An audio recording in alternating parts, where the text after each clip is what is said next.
ఫిబ్రవరిలో mega DSC, మార్చిలో group 2 Hajipur బాలికల కుటుంబాలకు అండగా ఉంటాం మంత్రి కోమటిరెడ్డి వెంకటరెడ్డి. మొత్తానికైతే ఈ ఫిబ్రవరి నెలలో తప్పకుండా డిఎస్సి వేస్తాం. ఆ డిఎస్సి కూడా మెగా డిఎస్సి వేస్తాం.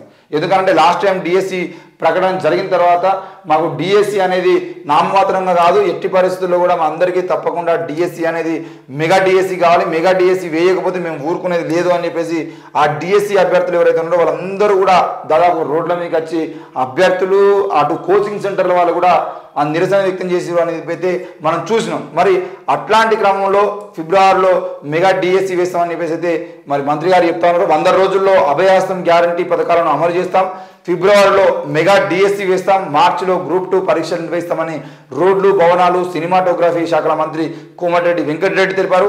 బుధవారం యాదాద్రి భువనగిరి జిల్లా బొమ్మల రామారం మండలం హజీపూర్ గ్రామంలో 6,31,00,000తో చేపట్టిన బ్రిడ్జి నిర్మాణ పనులకు ఆయన శంకుస్థాపన చేశారు. మైలారం గ్రామంలో ₹20,00,000తో నిర్మించిన పల్లె దవాఖానా నూతన భవనాన్ని ప్రారంభించి బెడ్ల ఏర్పాటు కోసం మంత్రి సొంత డబ్బులు 50,000 జిల్లా వైద్య ఆరోగ్య శాఖ అధికారికి అందజేశారు. ఈ సందర్భంగా మంత్రి మాట్లాడుతూ హజీపూర్ బ్రిడ్జిని 6 నెలల్లోపు పూర్తి చేస్తామని, హజీపూర్ గ్రామంలో 40 లక్షలతో సీసీ రోడ్లు, డ్రైనేజ్ పనులను పూర్తి చేస్తామని తెలిపారు. అఘాయిత్యాలకు బలైపోయిన బాలికల కుటుంబాలకు అండగా ఉంటామన్నారు. వారి కుటుంబాలకు ఇంటి స్థలం, ఇందిరమ్మ ఇండ్లు మంజూరు చేసి అర్హులైన వారికి అవుట్ సోర్సింగ్ కింద ఉద్యోగాలు కల్పిస్తామని హామీ ఇచ్చారు.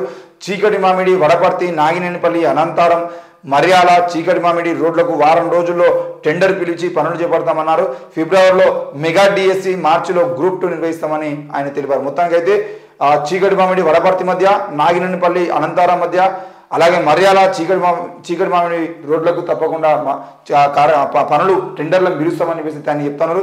ఏది ఏమైనా కూడా ఈరోజు అక్కడ ఎవరెవరైతే అన్యాయానికి గురయ్యారో ఆ మహిళలందరికీ తప్పకుండా, ఆ అమ్మాయిలందరికీ తప్పకుండా న్యాయం చేస్తాం. అవసరమైతే వారి అర్హతను బట్టి వారికి అవుట్ సోర్సింగ్ ఉద్యోగాలు కూడా ఇస్తామని అయితే మంత్రి కోమటిరెడ్డి అంటున్నాడు.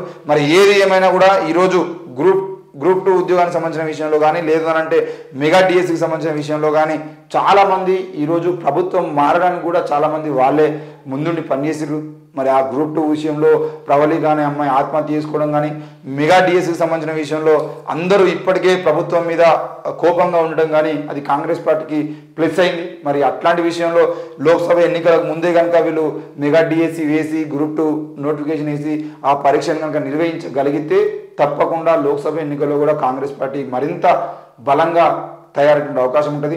ఆ విషయంలో మరి ఏం చేస్తారు ఏందనేది చూడాల్సిన అవసరం ఉంది. తల ఎత్తుకొని నిలబడ్డాం, అవినీతి రహిత రాష్ట్రమే మా లక్ష్యం, కేరళ సీఎం పినరాయి విజయన్.